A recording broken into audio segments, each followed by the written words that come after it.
जाएगा कंपटीशन के इस लेक्चर में हम आपका स्वागत करते हैं। तो आज हम लोग कुछ इस तरह के क्वेश्चंस देखेंगे। यहाँ पे इस तरह के मैथ में प्रॉब्लम दिए जाते हैं, मल्टीप्लिकेशन दे दिए जाते हैं और पूछा जाता है कि इस मल्टीप्लिकेशन का जो रिजल्ट आएगा उसमें यूनिट प्लेस पे, उसके इकाई के स्थान पे कौन सा डिजिट आएगा। इस पे देखिए क्वेश्चन इस तरह से दो तरह के मेनली पहले पूछे जाते हैं। पहला ये होता है कि इस तरह से आपको नंबर दे दिए गए, एक सीरीज में इस तरह से कुछ भी नंबर दे दिया जाएगा और आपसे पूछा जाएगा कि इकाई के स्थान पे कौन सा डिजिट आएगा, कौन सा नंबर आएगा। ठीक है, सिर्फ इकाई के स्थान पे, बाकी से कोई मतलब नहीं होता है। इससे ये आपकी कैलकुलेशन की क्षमता देखिए आगे जाती है कि आप कितनी तेजी से कैलकुलेट करते हो। दूसरा इस तरह से होता है, कोई एक नंबर दे दिया गया चाहे जितना बड़ा और उसके ऊपर पावर लगा दिया जाता है और फिर पूछा जाता है कि इसको अगर सॉल्व किया जाए तो इकाई के स्थान पे कितना आएगा।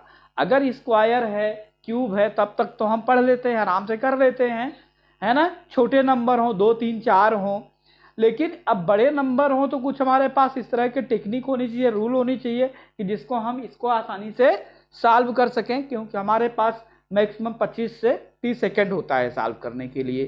ठीक है, यहाँ पे तीसरा इस तरह से दे दिया जाता है कि यह किससे डिवाइड होगा, यह नंबर किससे डिवाइड होगा। तो हम इसको 1 बाय 1 हम आपको बता रहे हैं कि इसमें क्या ध्यान रखना चाहिए और इसको क्या सॉल्व, किस तरह से सॉल्व करना चाहिए कि हमारा टाइम ज़्यादा से ज़्यादा टाइम बचे, कम से कम टाइम हमारा कंज्यूम हो। तो देखिए किसी भी मैथ में याद रखिए, मैथ में सफलता पाने के लिए, मैथ में सफल होने के लिए जो बेसिक मंत्र है वो याद रखिए हमारा क्या। पहला चीज, आप कलेक्ट इंफॉर्मेशन, इंफॉर्मेशन को कलेक्ट करिए, सूचनाएं एकत्रित करिए, ढेर सारे उसके बारे में जानकारी एकत्रित करिए टॉपिक के बारे में। फिर आप मेक योर कॉन्सेप्ट, एक कॉन्सेप्ट बनाइए, एक कॉन्सेप्ट अपना डेवलप करिए। पहला कलेक्ट इंफॉर्मेशन, बिल्ड कॉन्सेप्ट, अपना कॉन्सेप्ट बनाओ। फिर पिक सॉल्यूशन, सॉल्यूशन चूज करो कि इस प्रॉब्लम का सॉल्यूशन क्या होगा। फिर डू कैलकुलेशन, उसके बाद आप कैलकुलेशन को शुरू करो। तो याद रखिए सफलता के लिए मैथ में क्या क्या जरूरी है, साइंस और मैथ के लिए बहुत जरूरी होता है। पहला स्टेप होना चाहिए आपका collect information, build concept, pick solution, then do calculation. 4 step याद रखिएगा तो आपको सफलता जरूर मिलेगी। तो इसलिए हम आपको यहाँ जब भी पढ़ाएंगे आपको इसका कॉन्सेप्ट भी बताते जाएंगे, है ना, जिससे आपको सॉल्यूशन निकालने में आसानी हो, कैलकुलेशन तो फिर आप आसान से कर सकते हैं। तो पहला देखिए, इस तरह का जब भी आपको क्वेश्चन दिया जाए तो पहले तो आपको इन नंबरों से कोई मतलब नहीं, मतलब सिर्फ किससे है, लास्ट वाले जो इकाई के स्थान पर हैं। ये भी हम आपको पढ़ा चुके हैं, विस्तृत रूप से कॉन्सेप्ट आपको बता चुके हैं, है ना, कि इकाई का स्थान क्या आता है, कैसे पढ़ा जाता है। आप हमारे पिछले लेक्चर को जा करके रिवाइज करें, वहाँ देखें तो आपको फिर से समझ में आ जाएगा, सब सारे डाउट आपके क्लियर हो जाएंगे, कुछ भी नहीं बचेगा, है ना। आप मैथ में एक्सपर्ट हो जाएंगे। तो सबसे पहला क्या करेंगे, आप लास्ट वाले डिजिट को ही लेंगे। देखिए किसका गुणा करना है, आप यहां लिखेंगे। शुरू कैसे करेंगे, पहले दोनों का ही करेंगे, सब कुछ नहीं लिखेंगे। 5 में 8 का गुणा करेंगे, कितना आ गया, 40। ठीक, अब अगर 0 आ गया तब अब आगे आपको करने की जरूरत ही नहीं है। पहले दो कोई एक चूज कर लो, दोनों का मल्टीप्लाई अगर 0 आ गया तो इसके इकाई के स्थान पर 0 ही आएगा। ठीक है, तो ये सॉल्व हो गया। आपका आंसर क्या आया, 0। यूनिट प्लेस पे क्या आएगा, 0। हो गया सॉल्व। तो देखो 0 के लिए 2 कंडीशन होती है। क्या, अगर पहली याद रखिए नोट, पहला क्या, अगर किसी भी के लास्ट में कहीं जीरो है, ठीक है, क्या है, जीरो है, तो वह उसके पूरे मल्टीप्लिकेशन का में इकाई के स्थान पर हमेशा जीरो आएगा, कहीं भी जीरो है, ठीक है। नंबर 2, अगर कहीं भी आपको 5 दिखाई दे जाए, जैसे यहां पे 5 है, 5 के बाद दूसरे में किसी में यूनिट प्लेस पे 5 के साथ अगर मल्टीप्लाई होने वाला अगर 2 हो, है ना, 4 हो, 8 हो, 6 हो, 6 इधर कर दो, 8 इधर कर दो, ठीक है ना। क्या क्या हो, 2, 4, 8 और 6 हो, तो भी उसमें इकाई के स्थान पे जीरो आएगा। 2 कंडीशन याद रखिए, अगर कहीं भी जीरो है तो आपका आंसर क्या आएगा, जीरो। अगर 5 है और ये है आ गए 5 के साथ, इनमें कोई एक अंक आ गया तो भी आंसर जीरो आ जाएगा। देखो क्यों, क्योंकि अगर यूनिट कहीं मान लो 5 है, जैसे इसमें ले लो, देखो यहाँ 5 था, यहाँ 8 था ना, तो 40 आ गया, जीरो आ गया। इसी तरह अगर 5 है और कहीं 2 है तो 5 दूनी 10, तब भी यूनिट प्लेस पे अगर जीरो एक बार आ गया तो पूरे में ही आ जाएगा। यहाँ पे 4 ले लो तो 5 गुणे 4 तो 20 आता है ना, तो इसमें भी जीरो आया, तो भी वो पूरे को क्या कर देगा, लास्ट में इकाई के स्थान पे जीरो ही आएगा। 5 गुणे 6 लेंगे तो कितना आएगा, 30 आ जाएगा, तब भी वही आ जाएगा। और 5 गुणे 8 करेंगे तो 40, तब भी आपका जीरो। एक बार अगर पूरे मल्टीप्लाई में कहीं जीरो आ गया तो पूरे को जीरो कर देगा। तो सबसे पहला काम यही करेंगे, खोजेंगे कहीं जीरो तो नहीं है। लगाने से पहले क्या करोगे आप, जीरो देखोगे, जीरो नहीं है तो पहले पकड़ो कहीं 5 तो नहीं है, 5 नहीं है तो फिर जाने देंगे। अगर 5 मिल गया, ठीक, तब फिर देखेंगे कि 2, 4, 6, 8 में से कोई संख्या अगर है तो गुणा करने की जरूरत नहीं, आंसर जीरो। दोनों ही कंडीशन में हम क्या कहेंगे, आंसर जीरो। अब इसमें देखो, इसमें कैसे करेंगे, प्रॉब्लम नंबर 2 को कैसे करेंगे, देखिए यहां पे लिखेंगे 4 गुणे 3 क्या आया, 12 आया, है ना। इसको लेंगे चाहे जितना दिया जाए, ठीक है ना, तो आ गया 12। अब फिर इसको भूल जाएंगे, 2 बचा हमारा, क्या है, 2 है, 2 का किसमें करना है, 2 में। फिर क्या आया, 4 आया, 4 का किसमें करना है, 1, तो 4, आंसर क्या आया, 4। इस तरह से दहाई वाले को छोड़ते जाएंगे, इकाई वाले को लेते जाएंगे। या गुणा चाहे जितना बड़ा हो, हर बार क्या करेंगे, इकाई का ही गुणा करेंगे, बाकी को छोड़ते चले जाएंगे, उनसे कोई लेना देना नहीं रहेगा। तो इस तरह से हम बहुत जल्दी से हल कर लेंगे, ठीक है ना। इस तरह से नहीं करना कि 4 तिहाई ऐसे आ गया कि 4 तिहाई 12, 12 दूनी 24, 24 एक्का 24, ऐसे नहीं करना है। 4 तिहाई 12 यानी 2, 2 दूनी 4, 4 एक्का 4, मतलब दहाई वाले तुरंत छोड़ दो, मुंह जमा नहीं करना है, ये लिख के नहीं। कैसे करना है, ये सब ओरली करना है आपको, ठीक है ना, लिख करके नहीं करना, सॉल्व करना है, बहुत जल्दी से सॉल्व करना है। जैसे 5 8 40, जीरो आ गया तो आंसर जीरो हो गया। इस तरह से आप कुछ भी मल्टीप्लाई लिख लीजिए। सवाल, ये क्वेश्चन बनाना बहुत ही आसान है, कुछ भी गुणा लिख लीजिए और करके देख लीजिए, ठीक है, समझ में आया।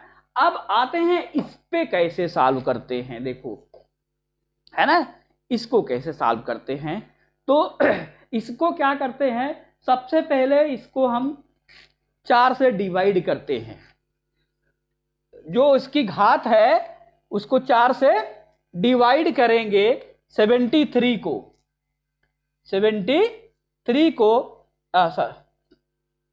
4 से क्या करेंगे, डिवाइड करेंगे, तो 4 एक्का 4, 3 बचा 33, 4 अट्ठे 32, है ना, 1 बचा, इससे कोई मतलब नहीं है। 4 का इसमें गुणा करेंगे तो 4 आया, है ना, ठीक है, सॉरी 1 आया यहाँ पे। अब यहाँ पे 6 है ना, 6 के पावर 1 यानी 6, आंसर क्या आया, 6 आ गया। इसी तरह से इसको जब करेंगे तो आप 163 लेंगे, 163 को 4 से डिवाइड करेंगे, ठीक है ना। तो 4 चौक 16 कट गया, यहां पे बढ़ेगा क्या, लिए 0, यहां पे आया 3, है ना। तो 8 के पावर में 3 आएगा, 8 के पावर में कितना लिखेंगे, 3, समझ रहे हैं कि नहीं, इससे कुछ नहीं लेना देना, लिखेंगे 8 के पावर 3, ठीक है। तो 8 अट्ठे 64 होता है, बात समझ में आ रही कि नहीं। इसको 3 बार गुणा करेंगे तो 8 अट्ठे 64 गुणे कितना, बोलो 8, फिर ना, नहीं समझ में, ये नहीं कि क्यूब में चले जाएं, ऐसा नहीं करना है, फिर इसमें गुणा कर दो, इसको छोड़ दो, 8 चौक 32 यानी 2, आंसर क्या आया 2। 4 से डिवाइड करेंगे घात को, इस पे चढ़ा देंगे तो 2 आ जाएगा, ठीक है। और यहां पे देखो, अब ये होता क्यों, 4 से क्यों डिवाइड करते हैं, कुछ इसका रीजन होगा।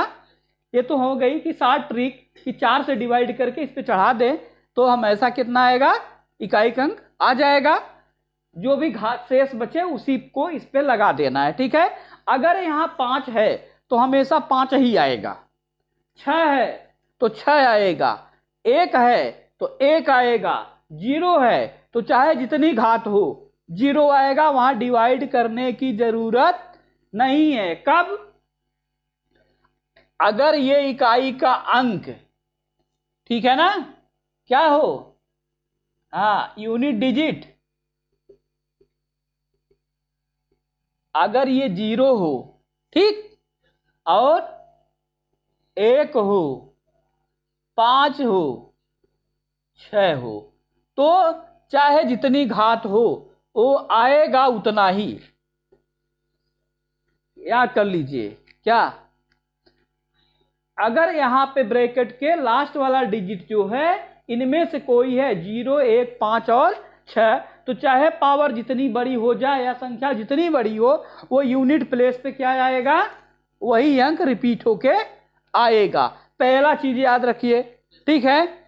अब दूसरा हम चलते हैं कि हम 4 से ही क्यों डिवाइड करते हैं, ठीक है। तो इसके पीछे बहुत ही आसान मेथड है, ये समझ में आया ना हमने कैसे किया। जो भी यहां शेष बचे उसको इसके ऊपर घात लगा दो, उसके ऊपर, जैसे मान लो एक कोई और अंक ले लेते हैं हम लोग, 4934 ले लिया, इसके पावर मान लीजिए हमने लगा दिया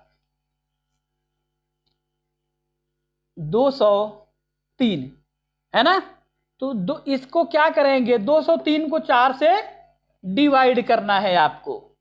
203 को जब 4 से आप डिवाइड करेंगे, है ना, तो यहां 50 आ जाएगा, यहां 200 आ जाएगा, और शेष 3 आ जाएगा, रिमाइंडर 3 आएगा। इस 4 पे 3 को घात लगाएंगे, 4 के पावर 3 लिखेंगे, तो 4 चौक 16 चौका 64, यानी आंसर आया 4, ठीक है। ये नहीं, अब इससे इसमें नहीं रहेगा, ये तो यहां आ गया 64, अगर स्क्वायर आएगा तब नहीं आएगा, तब 16 आ जाएगा, ठीक है ना।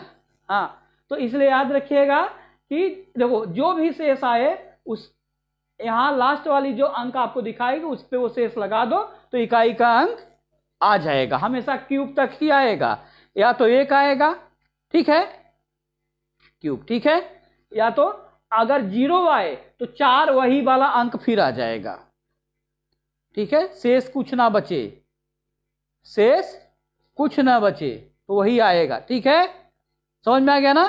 देखो होता क्या है, हम कोशिश इसको अभी आपको समझाने चल रहे हैं, कोशिश करेंगे कि ये भी आज इस क्लास में कर लें, लेकिन देखते हैं कहाँ तक होता है। अगर नहीं हो पाएगा इसको नेक्स्ट क्लास में पढ़ाएंगे, अभी इस पे हम देखते हैं, इसको समझते हैं। तो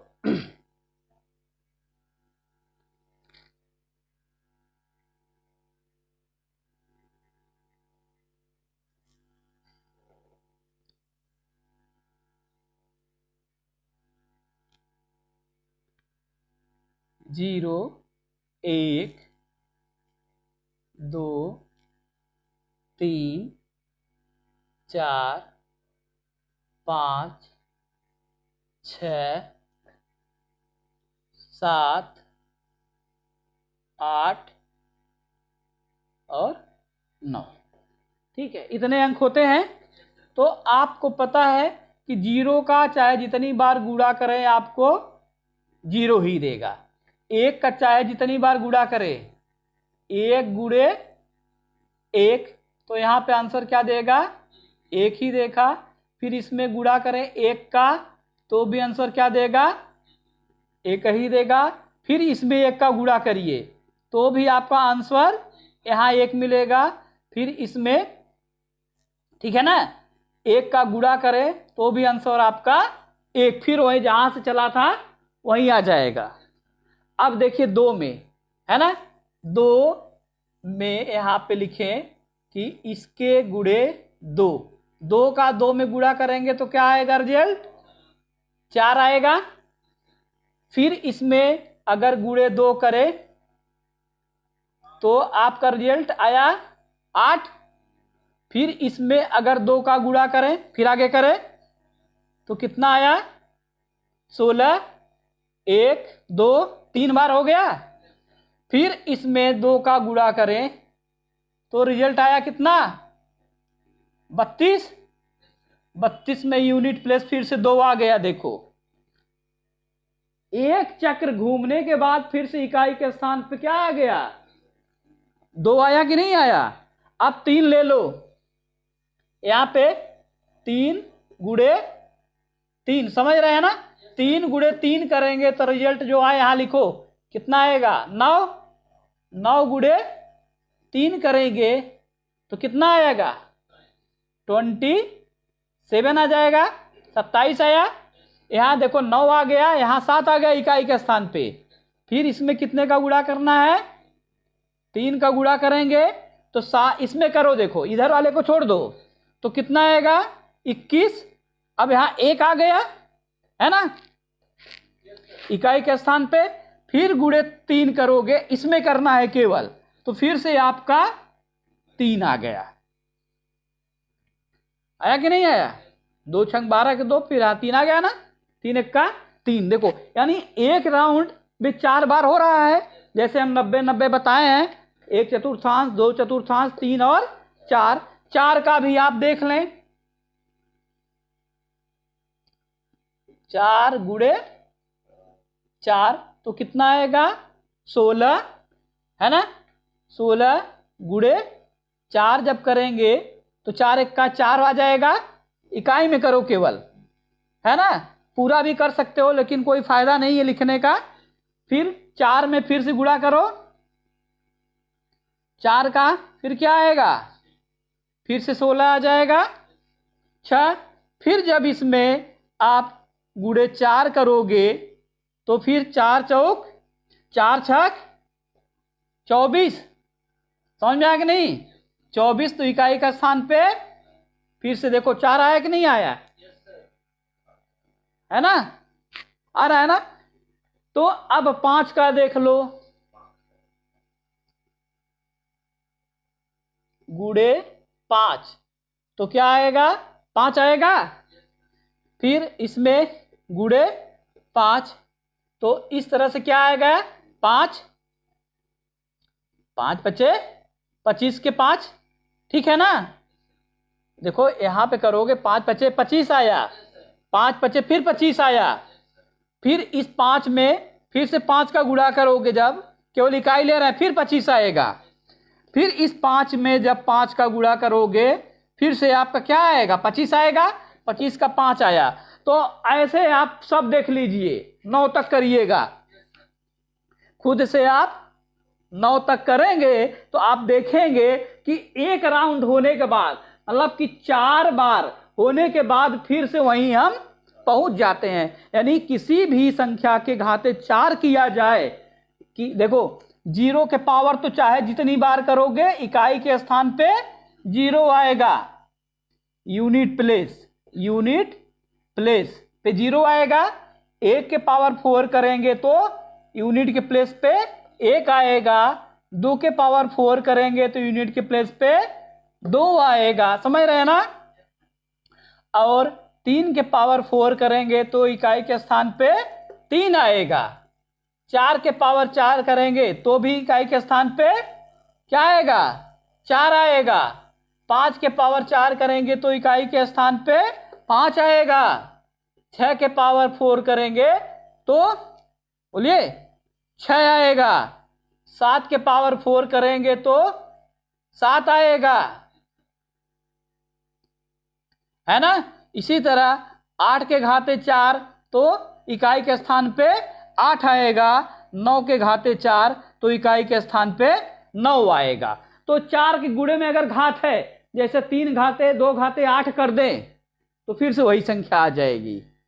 लेकिन 2 के घाते 9 कर दे तब तो चेंज हो जाएगा, यानी जो ज्यादा बढ़ेगा वही इस पे लग जाएगा, क्योंकि जितनी बार ये रिपीट हो जाएगा 4 के गुणे में फिर से यही पहुंच जाएगा। 2 चक्कर घूम के आ गया, 3 चक्कर, जैसे आप किसी मैदान का राउंड लगाएं, जहां से आप चलें पूरा 1 राउंड मार के फिर वहीं आ गए तो फिर से शुरुआत हो गई, फिर से दूसरा चक्कर, है ना।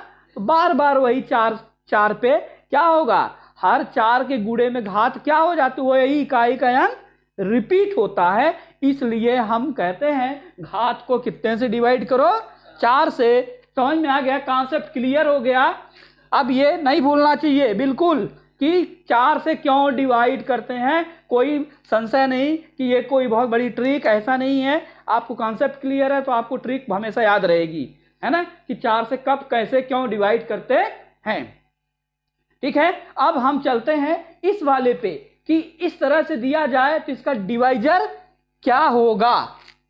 यहां पे जो ये टॉपिक है ये बहुत इंपॉर्टेंट होने वाला है, हम इसको थोड़ा सा अभी बता रहे हैं कि कैसे होगा। अब यहां पे देखिए, इस तरह के जब भी क्वेश्चन हो तो याद रखिए क्या, अगर पहला देखो, हमेशा याद रखो इसके लिए ट्रिक क्या है कि कोई संख्या x के पावर n है माइनस y के पावर n है, अगर दोनों के पावर n है, n मतलब कोई पॉजिटिव नंबर है, कोई पॉजिटिव नंबर है। हम आपको पॉजिटिव निगेटिव सारे नंबर पिछले लेक्चर में पढ़ा चुके हैं, तो आप उस कॉन्सेप्ट को जाके उस लेक्चर में देख सकते हैं, रेशनल नंबर में। ठीक है, नंबर में पॉजिटिव इंटीजर और निगेटिव इंटीजर में। तो ये जब ये है तो ये ऑलवेज डिवाइड बाय, यह हमेशा क्या, हमेशा डिवाइड होगा, हमेशा डिवाइड होगा। किससे, इन्हीं से, x माइनस वाई से। हमेशा किससे डिवाइड होगा, x माइनस वाई से डिवाइड होगा। तो पहले मैं इसका सॉल्यूशन बताता हूं, फिर जो है आपको इसका कॉन्सेप्ट पे हम चलेंगे। ठीक है, देखें कैसे डिवाइड होगा। देखो यहां पे बहुत आसान है, हमारा प्रॉब्लम दिया हुआ है 3 के पावर 4n माइनस 4 के पावर 3n। तो आप इसको लिख सकते हैं 3 के पावर 4 के पावर n। अभी इंटीजर्स का जब चैप्टर हम पढ़ाएंगे तब वहां पे हम आपको अच्छे से इसको बताएंगे। 3 के पावर n हो गया, तो अब यहां पे 3 का पावर 4 है तो 81 आ जाएगा, माइनस ये कितना आया, 64 आया कि नहीं आया। ठीक है, 64 के पावर n आया। तो हमने कहा कि देखो अब ये जब ये डिवाइड हो रहा है कि x के पावर n y के पावर n हो गया कि नहीं हो गया, तो अब यह x माइनस वाई से डिवाइड होगा, तब यह किससे डिवाइड हो जाएगा पूरा, तो यह डिवाइड होगा 81 माइनस 16 से, सॉरी 64 से डिवाइड हो जाएगा। ये आपका x हो गया और ये क्या हो गया, y हो गया कि नहीं हो गया, इसके रूप का x के पावर n y के पावर n, तो डिवाइड होगा x माइनस वाई से, है ना। तो ये देखो घट गया तो कितना आ जाएगा, बोलो 17। क्या आया, यानी यह 17 से पूरी चीज संख्या डिवाइड हो जाएगी। यहां पे समझ में आया। देखो ये इसकी जगह x लिखे अगर, तो यह क्या बना, x के पावर n, इसकी जगह y लिखें तो y के पावर n बना कि नहीं बना? तो ये डिवाइड किससे होगा? यह डिवाइड होगा x माइनस वाई से। तो x की जगह 81, y की जगह 64, ये लिखा, घटा दिया 17, तो ये पूरी संख्या 17 से डिवाइड हो गई। तो इस तरह से जब पूछा जाए, कभी कभी इतना गायब कर दिया जाता है, तब हमें इस रूप में बनाना पड़ता है, ठीक है, कि यह कैसे डिवाइड होगा। जैसे मान लीजिए लिख दिया जाए कि कोई एक नंबर ले ले, कि मान लीजिए 68 है। कितना है? 68 है के पावर 91 है। यह किससे डिवाइड होगा? ठीक है, यह किससे, या इसमें देखो किससे डिवाइड होगा या कितना शेष बचेगा। दो तरह के क्वेश्चन पूछे जाते हैं। मान लीजिए यहां दे दिया यह क्या कि 67, तो कितना शेष बचेगा, ऐसा भी क्वेश्चन पूछा जाएगा, है ना। जैसे इसको देखो, इस बेस पे आधारित है कि अगर 30 को, है ना, देखो 3 से डिवाइड कर जाए तो आंसर 10 आ जाएगा और शेष कुछ नहीं बचेगा। लेकिन अगर एक जोड़ दिया जाए, इसमें किसमें एक जोड़ दिया जाए, ये 31 हो जाए, तो 3 से डिवाइड करेंगे तो हमेशा क्या हो जाएगा, एक शेष बच जाएगा, है ना। तो यहाँ पे देखो, जब इस तरह से होता है तब कैसे इसको सॉल्व करते हैं, ठीक है। और इसका कॉन्सेप्ट क्या होता है, इसके पीछे कैसे, इसमें हम क्यों -1 करते हैं इसके रूप के लिए, ठीक है, इसके रूप के लिए। देखो ये क्या है, यही चीज है, हम यहाँ थोड़ा सा रिवाइज कर देते हैं। अगर इसको कर दिया जाए -1 और +1, कोई फर्क पड़ेगा नहीं पड़ेगा, है ना। यानी इस 1 के पावर 91 किया जा सकता है। तो ये इतनी चीज देखो क्या बन गई, बोलिए, बन गई कि नहीं बन गई। देखो यहाँ 31 को ऐसे लिखा जा सकता है, अगर कि 3 से डिवाइड किया जाए तो 30 + 1/3 लिखा जा सकता है। 3 से ये डिवाइड हो जाएगा, एक शेष बच जाएगा। तो ऐसे ही इसमें क्या करेंगे, जैसे आपको ये प्रॉब्लम दिया गया है, तो एक मैंने घटाया और एक जोड़ दिया, और यहाँ 67 कैसे आया, x माइनस वाई। यानी इस रूप को याद रखो, x के पावर 1 n, y के पावर n अपान x माइनस वाई। तो यहाँ पे ये x माइनस वाई है, कैसे है, 67 को लिखा जा सकता है 68 - 1। देखो बन गया कि नहीं बन गया, ये इस तरह से बना, x के पावर n माइनस y के पावर n +1 अपान x माइनस वाई बन गया ना। कंपेयर करें तो ये तो इससे डिवाइड हो जाएगा, जो आपको यहाँ हम पढ़ा चुके हैं। बचेगा कितना, 1 बचेगा, तो यही शेष होगा। तो आपसे क्वेश्चन पूछा जाता है कि अगर इसको 68 को पावर इतने को इससे डिवाइड करें तो शेष कितना बचेगा, तो आप क्या कहेंगे, शेष 1 बचेगा। आंसर आपका क्या आएगा,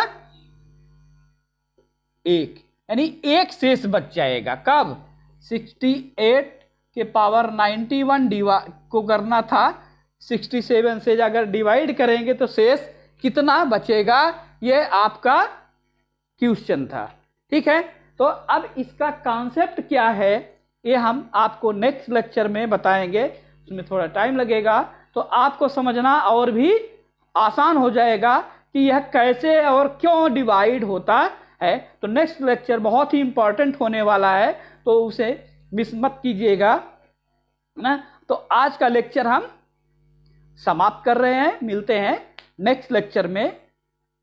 आज का लेक्चर अटेंड करने के लिए थैंक यू।